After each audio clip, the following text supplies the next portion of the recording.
नमस्कार दर्शकवृन्द, म Shrikrishna Bhandari. America Iran सम्झौताबाट Netanyahu किन छन् चिन्तित?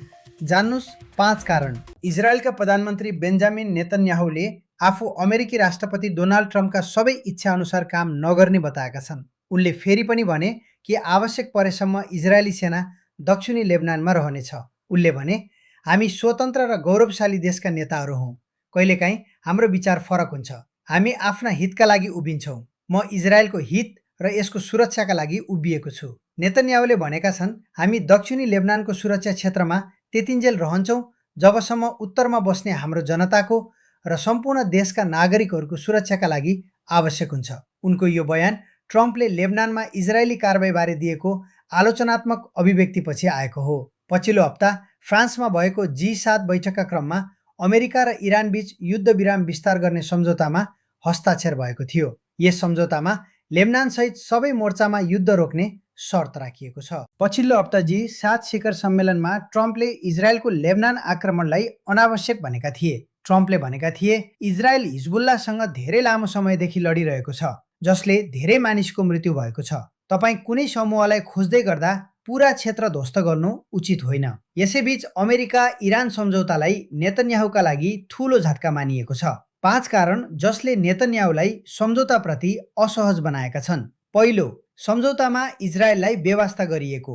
इरानसँग भएको अमेरिका युद्धविराम सम्झौता नेतन्याहुका लागि राजनीतिक रूपमा ठूलो धक्का हो। यसले नेतन्याहुको राजनीतिक करियरका 3 मुख्य आधार कमजोर बनाएको छ।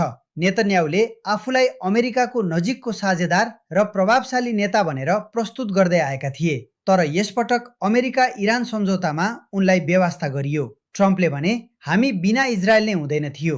यस सम्झौतापछि इजरायलको सरकारभित्रै पनि विरोध देखिएको छ।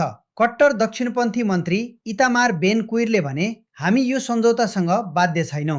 विश्लेषकहरूले पनि यो सम्झौतालाई इजरायलका लागि खराब भनेका छन्। 2. इरान मजबुत स्थितिमा। नेतन्याहुले इरानलाई इजरायलका लागि सबैभन्दा ठूलो खतरा भनेका थिए। पछिल्ला महिनामा इजरायल र इरान बीच तनाव र आक्रमणहरू बढेका थिए, तर अब युद्धविरामपछि इरान अझै मजबुत देखिएको छ। इजरायलले चाहेको रणनीति इरानको खतरा पूर्ण रूपमा समाप्त गर्ने असफल देखिएको छ। हिजबुल्ला र इरानी सरकार अझै सक्रिय छन् र इरानभित्र कट्टरपन्थी नेतृत्व बलियो भएको बताइन्छ। 3. इजरायलमा आम चुनाव। आगामी केही महिनामा इजरायलमा आम चुनाव हुने तयारी छ। यदि इजरायलले लेबनानमा हिजबुल्ला विरुद्ध कारबाही रोक्यो भने नेतन्याहुको मिस्टर सेक्युरिटी छवि कमजोर हुन सक्छ। उनीमाथि पहिले नै भ्रष्टाचार, ठगी र विश्वासघातका आरोपहरू छन्। यो परिस्थितिले उनको राजनीतिक भविष्य झन जटिल बनाएको छ। 4. परमाणु कार्यक्रमबारे निर्णय। इरानको परमाणु कार्यक्रम अमेरिका र इजरायल दुवैका लागि ठूलो चिन्ता हो। नेतन्याहुको अरान छ कि इरानले कहिले परमाणु हतियार बनाउन नपाओस्, तर अमेरिका पक्ष केही नरम देखिएको छ। सम्झौतामा इरानले परमाणु हतियार नबनाउने भनिए पनि यसको सम्वर्धित युरेनियम भण्डारण जस्ता महत्त्वपूर्ण विषय अझै टुङ्गिएको छैन। इजरायललाई यस वार्तामा सहभागी नगरिनु पनि ठूलो असन्तोषको कारण बनेको छ। तर त्यसपछि पनि लेबनानमा इजरायली आक्रमणहरूमा धेरै मानिसको मृत्यु भएको छ।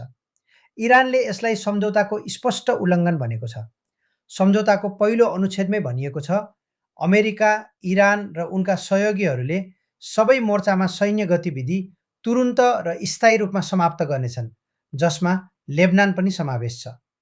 इजरायलको यो कारबाहीलाई शान्ति सम्झौताका लागि खतरा मानिएको छ र ट्रम्पले पनि इजरायलको कदमप्रति असन्तोष व्यक्त गरेका छन्। 5. इरानलाई आर्थिक लाभ।